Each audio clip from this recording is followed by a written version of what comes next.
This episode begins our journey through the dynasties of China. But before we talk about the first one, we need to answer a simple question. What is a dynasty, and why does Chinese history revolve around it? In many parts of the world, history is divided by empires, kingdoms, or modern nation-states. But in China, history is traditionally organized around ruling families. Each major historical period is named after a dynasty, a family that claimed the right to rule the land. This is not just a naming habit, it reflects a deeper political idea. In the Chinese tradition, the state and the ruling family were often treated as a single entity. When the ruling house lost its authority, the state itself was considered to have changed. So history was not recorded as the fall of one government and the rise of another, but as the replacement of one dynasty by another. Over time, this created a recognizable pattern. A dynasty would rise during a time of crisis, restore order, and build stability. After a few generations, the system would become comfortable. Rulers would grow distant from their people. Corruption and inefficiency would spread. Eventually, a new force would rise, claiming the right to replace the old dynasty. This repeating structure later became known as the dynastic cycle. And in traditional Chinese history, that cycle begins with the Xia Dynasty. According to commonly used Chinese historical chronology, the Xia Dynasty lasted from around 2070 BCE to 1600 BCE. These dates are based largely on the results of the Xia Shenzhou Chronology Project, a major research effort completed in China in the early 21st century. While some historians still debate the exact timeline, these dates are widely used in modern Chinese textbooks and reference works. To understand how early this period was, it helps to look at the rest of the world at the same time. Around 2000 BCE, Egypt was in its Middle Kingdom period, building monumental structures along the Nile. In Mesopotamia, early states like and later Babylon were shaping political life. In the Indus Valley, one of the world's first urban civilizations was reaching its peak. In other words, the Xia, if it existed as described in traditional accounts, belonged to the same ancient world that produced the pyramids, the earliest cities, and the first written laws. But unlike Egypt or Mesopotamia, the Xia left behind no clear written records of its own. Most of what we know about it comes from texts written many centuries later, especially the Shizi by Sima Qian, compiled during the Han Dynasty around the 1st century BCE. This means the Xia exists somewhere between history and memory.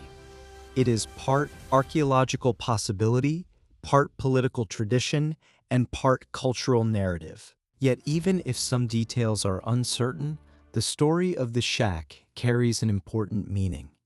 It explains how early Chinese thinkers understood the origin of kingship.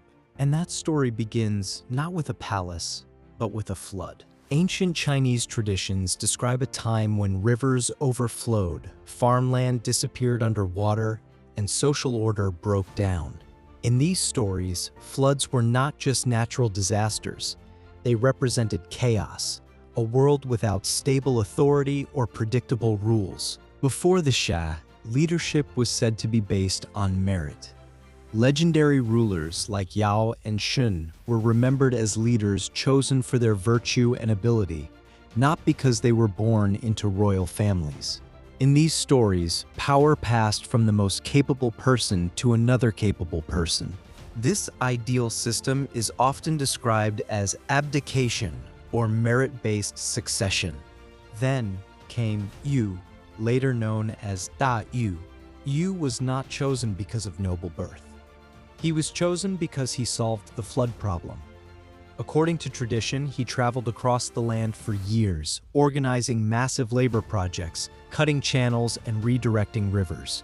Instead of trying to block the water, he guided it. Stories say he worked so intensely that he passed his own home 3 times without entering, because the flood control effort demanded his full attention. Whether every detail of this story is historically accurate is difficult to confirm. but its meaning is clear. It represents the idea that political authority comes from solving real problems. He earned power through achievement, not inheritance. But the most important moment in the Xia story came after the floods were under control. When it was time to pass on authority, something changed. Instead of selecting the most virtuous or capable person, power went to Yu's son. This moment, when power passed from Yu to Qi, is remembered as the founding of the Xia Dynasty. More importantly, it represents a fundamental shift in political logic. Before this moment, power was supposed to be entrusted to the worthy. After this moment, power became something that could be inherited. It became a family asset, not just a public responsibility. This was the beginning of hereditary monarchy in the Chinese historical tradition. From this point on, the ruling family was no longer just the administrator of the state. It became the state itself. Political authority, family lineage, and social order were fused together. This change created a new kind of stability. If power stayed within the same family, transitions could be smoother, but it also created new risks. But hereditary rule also carried a built-in problem. A system based on bloodline could not guarantee capable rulers in every generation. A strong founder might be followed by a weak heir.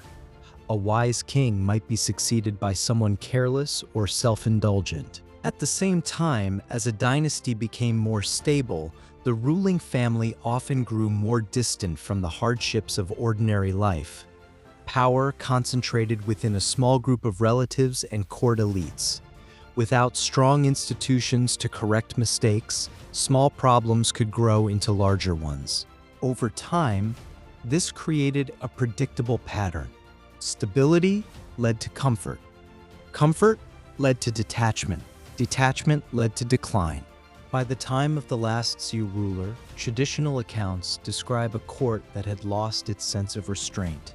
Whether every story about Jiu Yi is accurate or not, he became the symbol of what happens when a ruling house forgets the responsibilities that gave it power in the first place. In the case of the Xia, that new power was the Xia Dynasty. According to traditional accounts, the Yuoleaaa, he justified his rebellion by claiming that the Xia had lost the mandate of heaven. This idea would become one of the most important political concepts in Chinese history. The mandate of heaven was not simply a religious belief, it was a political principle. It said that rulers were not permanent. Their authority depended on their ability to maintain order, prosperity, and moral legitimacy. If they failed, heaven withdrew its support and rebellion became justified. In this way, the fall of the Xia was not just the end of a dynasty, it was the beginning of a pattern. A ruler rises by restoring order. His heirs inherit power. Stability leads to comfort. Comfort leads to detachment. Detachment leads to decline. And a new dynasty replaces the old. This is the dynastic cycle, and the Xia stands at the beginning of it. Whether the Xia was fully historical, partly legendary, or largely symbolic, it defined the template for what a Chinese dynasty was supposed to be. A dynasty was not just a government, it was a ruling family, it was a political structure, and it was a moral contract. Once that contract was broken, the cycle would begin again.